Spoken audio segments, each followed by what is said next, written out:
Olá, sejam muito bem-vindas e muito bem-vindos ao nosso canal do YouTube, dedicado de modo exclusivo ao estudo do direito público. Nesse episódio, continuaremos a abordar a teoria da mudança da Constituição, agora sob a perspectiva da mutação constitucional, especialmente sob a ótica de três temas. Primeiro, a definição de mutação constitucional. Segundo, exemplos no Supremo Tribunal Federal de mutação constitucional. E terceiro, o principal limite imposto à mutação constitucional. Começa então com a definição, que se entende por mutação constitucional, e uso nesse ponto dois conceitos, um nacional e um outro estrangeiro. No Brasil citaria a professora Ana Cândida Ferraz, que chama mutação constitucional de processo informal de mudança da Constituição. Ou seja, a mudança formal acontece por reforma. A mudança informal se dá através de mutação constitucional. No exterior chama atenção para o professor Menot, da Espanha, que afirma que mutação constitucional quer dizer mudança de contexto sem mudança de texto. Repito, mudança de contexto sem mudança de texto. O texto continua o mesmo, até porque se fosse outro, haveria reforma, mas o contexto se altera. Se o contexto se altera, muda a interpretação dada à norma. Esse novo sentido, esse novo alcance, esse novo conteúdo, dado a uma norma cujo texto é igual, porque o contexto passou a ser diferente, chama-se então mutação constitucional. Exemplos de mutações constitucionais no Supremo Tribunal Federal. Evidentemente, mutação não se limita só ao Supremo Tribunal Federal, alcança todo o poder público. Há mutação no Poder Executivo, há mutação no Poder Legislativo, há mutação no Poder Judiciário, inclusive em outros juízos e tribunais. Cito os exemplos do Supremo Tribunal Federal por serem mais corriqueiros em doutrina.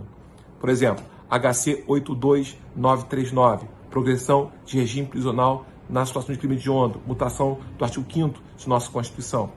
MS 26602, partido político, e a fidelização ao partido político, mutação do artigo 55 de nossa Constituição.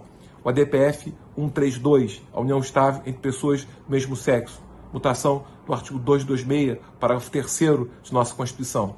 Mais recentemente, ação direta de inconstitucionalidade 3406 do Rio de Janeiro, mutação do artigo 5210 de nossa Constituição, releitura feita sobre a suspensão de execução do Poder Legislativo, sob lei tida por inconstitucional por acordo definitivo do Supremo Tribunal Federal. Ação Penal 937, Foro Especial de Parlamentar Federal, mutação também de nossa Constituição no artigo 55 de nossa Constituição. Fato é que mutação tem um limite, que se chama limite semântico. Isso quer dizer limite do texto. Eu posso constituir tudo, desde que o texto aceite aquela Constituição. O que eu não posso é constituir quando o texto da Constituição. Ou seja, eu não posso dar a um texto uma possibilidade semântica que ele não apresenta. Portanto, a mutação pode se dar por qualquer formato. E é um modo até de dar à Constituição um caráter vivo. É até positiva a sua aceitação, o seu reconhecimento. No entanto, há um limite, se chama limite semântico, limite do texto. Não é possível ultrapassar o limite do texto, que tem a ver, inclusive, com outros princípios de interpretação de nossa Constituição. Em resumo, mutação constitucional é processo informal de mudança da Constituição, ou mudança de contexto sem mudança de texto. Pode se dar no Poder Judiciário, no Poder Legislativo, no Poder Executivo, até fora do Poder Público.